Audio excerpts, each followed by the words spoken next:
Hey Wes, I'm back with potato chips. Okay, so what do you want me to do about it? Was it bad or something? Yeah, whatever. Yeah, you know, who really cares about engineering or economics or whatever, so you really need a website where you can play Farmville for 8 hours on end, so I think he just really deserves that award. That's not been a great job for him, don't you think? He found that website when he was like, what, 11 or 12 or something? Now he's worth $7 billion or something like that. You know, I don't really have a real job myself. I'm not talking about comedy, I'm talking about a real job or something like that, but, you know, like, I'm not really jealous of him, even though I totally am. He's bringing me back up. Oh, yeah.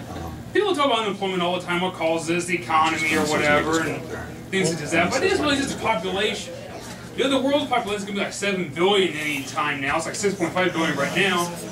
That's just the thing. We just keep making more babies on top of babies, like for no real apparent reason. I mean, yeah, back in the day when the world's population was 2 billion, everyone had a job and then some. There's still a need for you to do stuff. You know, you can go like be a lumberjack or something, or go do research, go do construction or something. Now it's all done. We build everything. We went from one end of the country to the other. We have satellites. What are people going to do? Go to the moon and build something? I mean, we don't really have a need for any more people. You know, the U.S. is actually one of the only countries in the world with an increasing population. Other countries, you can go anywhere. You can France, Spain, Russia, Poland, especially those last places, because those places just suck. they just look at, oh, we are done. We have built everything. We have the Eiffel Tower. We have the Brandenburg Gate. You know, we're just going to scale it down a little bit, just wait, and we need more people. We'll make them. But no, America just keeps making more people. I think it's just part of the culture. It's ingrained in us. Part of the American dream, you know, from the very first day.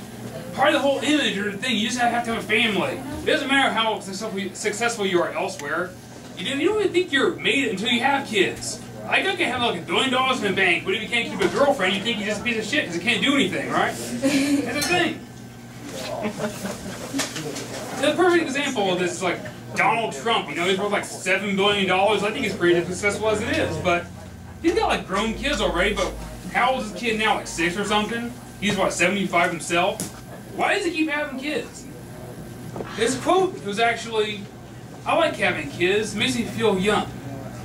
Now, I'm no geneticist or biologist, obviously, but if I had $7 billion, I'd be thinking of a lot more awesome ways to make myself feel young and to have kids, you know? I don't know, buy a 747 and fill it with Topple Slickers and fly to Vegas or something, you know? I don't know, buy your own island, film your own favorite kind of movie or whatever. Anything, you know? You don't need to keep having more kids like that. What about Larry King, for example? Here's another thing. One of his sons is 55 years old. And another son is 10. That's a bit of an age gap. Here's a rule of thumb. If one of your kids is old enough to be the grandparent of another one of your kids, you probably broken some kind of ancient, sacred law. That's why some elder god's looking down on him from above, just full of scorn at this man. It's ingrained in the American culture. Everything has to be revolve around romance, no matter what else is going on. Our movies are full of it. Even movies we have no need whatsoever for a love story. The movie's fine as it is, probably even better. Movies like 300. You know, you saw trailers for that movie. There's a bunch of naked, sweaty guys hacking each other. Okay, you might think that at least a man-woman love story might not appear, but no, there has to be a love story there. In fact, Leonidas not only has a slow love scene with his wife before he leaves, but he also thinks about her when he dies. Why? Why does she even have to be there? It's good enough as it is. I'm even dating myself a little bit, but this is another movie that came out, good for the sake of the argument. Like Titanic, you know, you got a big boat, it just sinks, how much people die. I mean, I'm watching, okay, that's great, whatever. Why do you have to put a love story in there? In a movie like this, especially 300, why do you even need a love story? Watching a movie like 300 to see a love story is like buying an airline ticket because you like the little peanuts they give you. It doesn't make any sense. Also, our music. I believe that 99.12% of all songs are love songs. It doesn't matter what genre, what artist, what era, all of it. I've also heard that all music can be called the blues. I think we're both right. If you listen, you can just go check it whenever you want. I think all music, or just about all of it, is blues about unrequited love. You know? Go look at any artist. There's Elvis with Heartbreak Hotel, and Lady Gaga has Bad Romance. Then there's 50 Cent. 50 Cent is a rapper, which that should raise a red flag about love songs from this guy, who's famous for getting shot in the face 4 times.